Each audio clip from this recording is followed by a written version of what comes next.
Balade au Kamouraska. École Monseigneur Boucher. Après avoir participé à un atelier de musique avec l'artiste Marie-Philippe Thibault-Desbiens, un groupe du 3e cycle du primaire de l'école Monseigneur Boucher voulait aller plus loin. Les élèves souhaitaient rédiger le texte d'une chanson dont la musique serait composée et interprétée par l'artiste et qu'ils pourraient enregistrer dans un studio professionnel. En plus de charmer la communauté locale, la balade au Kamouraska leur a permis de rappeler combien cette ville est belle et ainsi de renouveler leur regard sur leur coin de pays.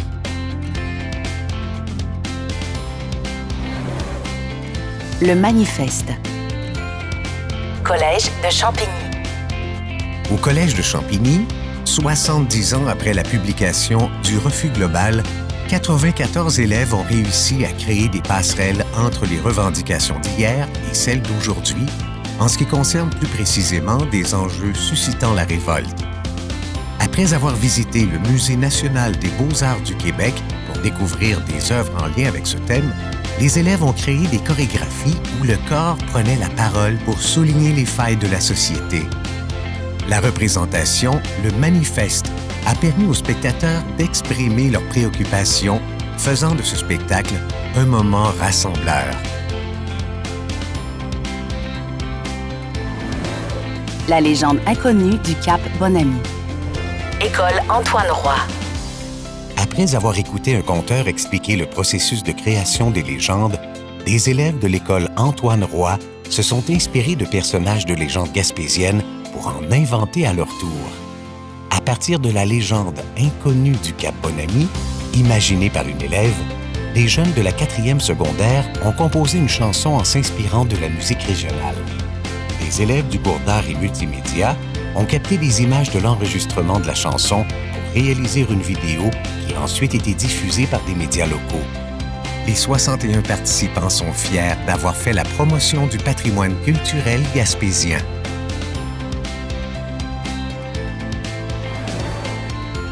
Vertige. École du Coteau. À l'école du Coteau, 35 élèves ont réalisé le projet Vertige, érigé autour de l'œuvre Homme qui marche 1 de Giacometti. Après avoir exploré les notions de déséquilibre et de vertige dans un centre d'escalade et à l'Observatoire Place Ville-Marie, les élèves se sont photographiés pour représenter l'avancée fragile de l'homme qui marche. Guidés par le photographe Éric Bergevin, ils ont conçu une animation intégrant leurs photos, prises dans un style de la peinture à la lumière, light painting, et un documentaire au Centre multimédia Créalab qui présente l'ensemble du projet. 4 expositions ont été proposées à un public curieux et comblé.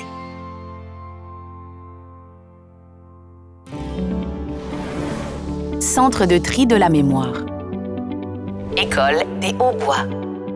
Ayant comme objectif de sensibiliser les 300 élèves de l'école des Hauts-Bois à la surconsommation par une œuvre collective, le projet Centre de tri de la mémoire leur a permis de réfléchir pour dénoncer l'impact des mots déchets sur l'estime de soi, tout comme celui des appareils électroniques qui encombrent les centres de tri sur l'environnement. L'installation sonore, exposée au Musée des beaux-arts de Montréal, regroupe des diapositives entourant des serpuariens en papier mâché sur lesquels sont entrelacés des rubans magnétiques garnis de mots déchets et de mots doux audibles pour le visiteur. Le projet, applaudi par l'Assemblée nationale, reconnaît l'importance de l'enseignement des arts.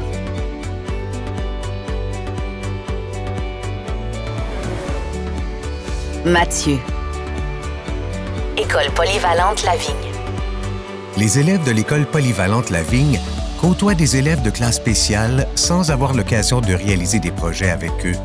Pour briser la frontière qui les séparait, les jeunes des cours de danse ont invité Mathieu, atteint d'une déficience intellectuelle, à participer à une chorégraphie dont la gestuelle était inspirée de ses mouvements naturels. Le projet Mathieu rappelle que l'art facilite l'inclusion. Une de ses nombreuses retombées est l'ajout d'un cours de danse pour cette clientèle. La vidéo réalisée, prônant l'égalité des droits de tout et chacun, sera diffusée par la chaîne de télévision communautaire de la région. La Grande Migration. École Curie-Antoine Labelle. L'œuvre collective La Grande Migration a permis à plusieurs Bernaches de prendre leur envol artistique dans le parcours migratoire passant par 13 écoles pour finalement se rendre jusqu'à une communauté Innu de la Côte-Nord. Les participants ont créé ou transformé des Bernaches grâce à un agencement de branches, de papier recyclé ou de matières décomposables. Chantal Harvey, artiste multidisciplinaire et médiatrice culturelle, a su faciliter les échanges. Un recueil de textes de celles et ceux qui ont offert une identité et une culture à ces Bernaches est venu clore ce vaste projet.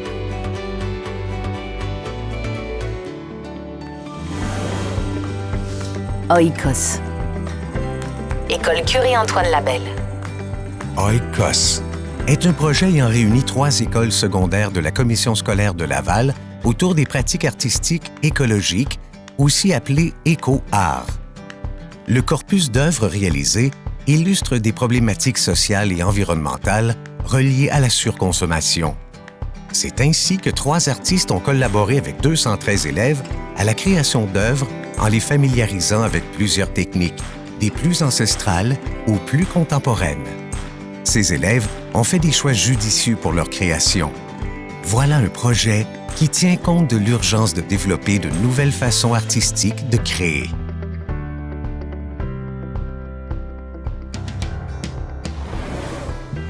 Regard public. Collège Laval.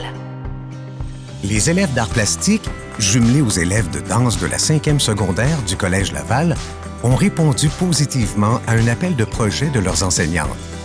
Celui-ci consistait à créer une œuvre d'art public pouvant être exposée à l'extérieur de leur environnement. Par des maquettes sculpturales et des performances dansées, les élèves ont exploité différents langages artistiques pour soulever une problématique sociale du cours d'éthique et culture religieuse. Ce projet s'est conclu par une exposition virtuelle des œuvres dont le parcours est illustré par l'imagerie et la vidéo 360 degrés.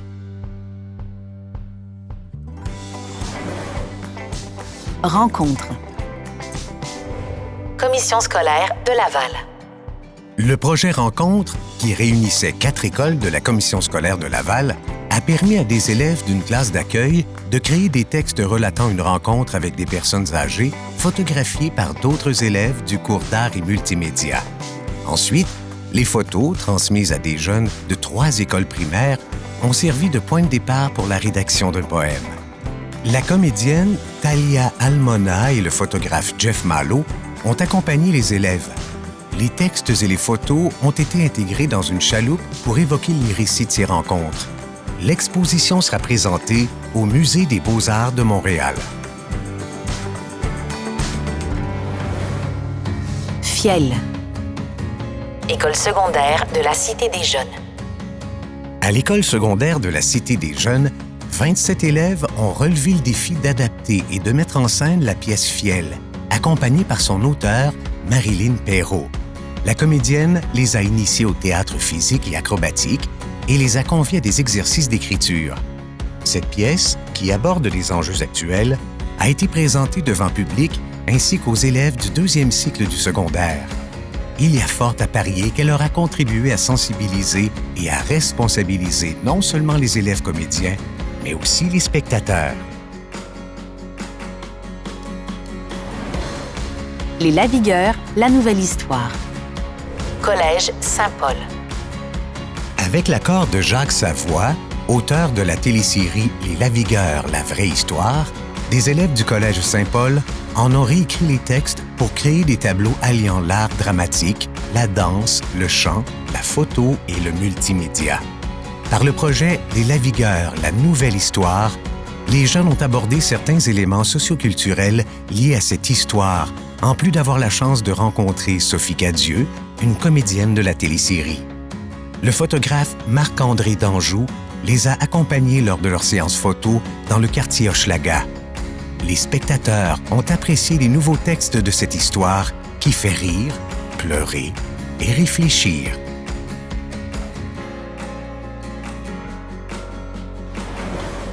Moi, hier et demain. École Piché-Dufrot.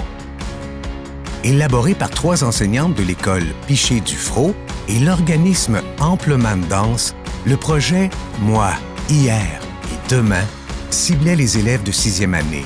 Ces élèves ont pu s'exprimer sur le passage vers le secondaire par des textes, des chorégraphies et des éléments de scénographie.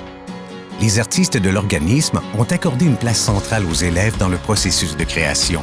Cette expérience de partage avec des artistes a permis de tracer un parcours déambulatoire offrant un nouveau point de vue des lieux que les jeunes ont fréquentés pendant 7 ans.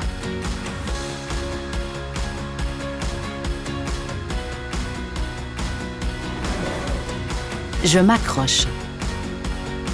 École secondaire Amos.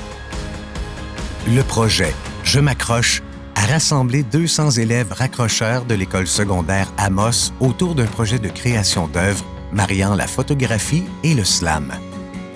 Accompagnés par le photographe Éric Bergevin, ces élèves ont créé, en art plastique, une œuvre photographique qui représente la capture d'un moment de leur vie en offrant une réflexion personnelle sur l'impact des images dans notre société. Les photographies, imprimées sur des vinyles grand format, ont été juxtaposées à des slams rédigés par des élèves du cours de français qui ont été accompagnés par l'artiste Ivan Bielinski.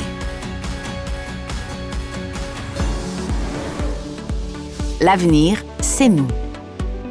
École Saint-Anselme. Le projet « L'avenir, c'est nous » a privilégié les modes de communication artistique pour que les élèves du 2e et du 3e cycle participent par leur créativité aux changements liés aux enjeux environnementaux. Des projets réalisés en art plastique et en art dramatique ont permis de les sensibiliser à ces enjeux. Ils ont ainsi créé des images d'un animal fragilisé par les dérives environnementales. En art dramatique, ils ont exprimé leurs préoccupations par une pièce de théâtre qu'ils ont écrite et interprétée.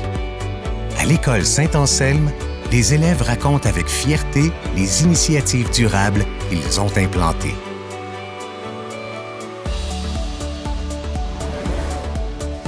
Le vrai du faux. École Dorval Jean 23.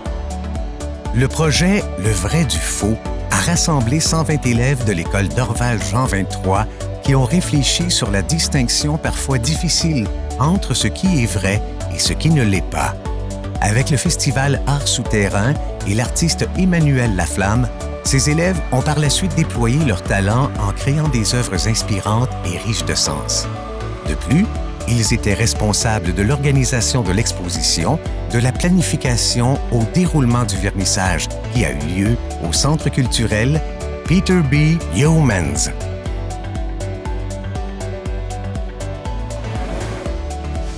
Métal sur neige. École Saint-Arsène. Dans le cadre du projet Métal sur neige, les élèves de l'école Saint-Arsène ont visité l'exposition de Françoise Sullivan au Musée d'art contemporain de Montréal. 3 axes principaux ont alors été révélés: le mouvement, le métal et la musique. Ils ont ensuite créé une œuvre collective numérique qui évoque un décor enneigé comportant des sculptures de métal sur lesquelles ils interprètent leur chorégraphie au son d'une musique qu'ils ont composée. Ce projet a rapproché les élèves du 2e cycle du primaire et des jeunes présentant des difficultés langagières. Le résultat de cette aventure est diffusé sur la plateforme numérique du Musée d'art contemporain de Montréal. Racines croisées. École Paul Gérin-Lajoie d'Outremont. Racines croisées. Un projet de rencontre intergénérationnelle entre des aînés du Québec et des élèves de la classe d'accueil de l'école Paul Gérin-Lajoie d'Outremont a permis aux participants d'échanger lors d'ateliers d'art dramatique et de photographie. Assistés par la photographe Joanie Lafrenière, ils se sont mis en scène dans des décors insolites pour célébrer ce nouveau lien. Les photos ont ensuite été exposées lors de l'événement Cuisine ta ville, tenu à la place des festivals à Montréal. L'exposition Racines croisées a su figer dans le temps cette rencontre mémorable entre 2 générations.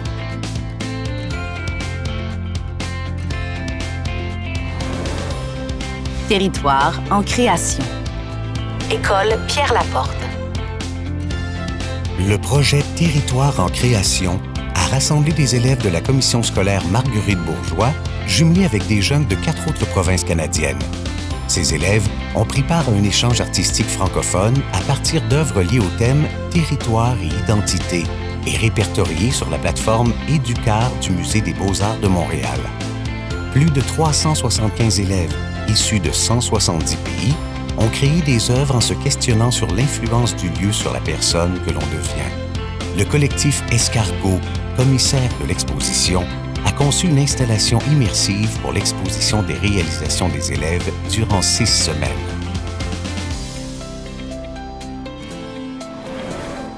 Une approche de l'écologie sonore adaptée à l'école. Collège international Marie de France.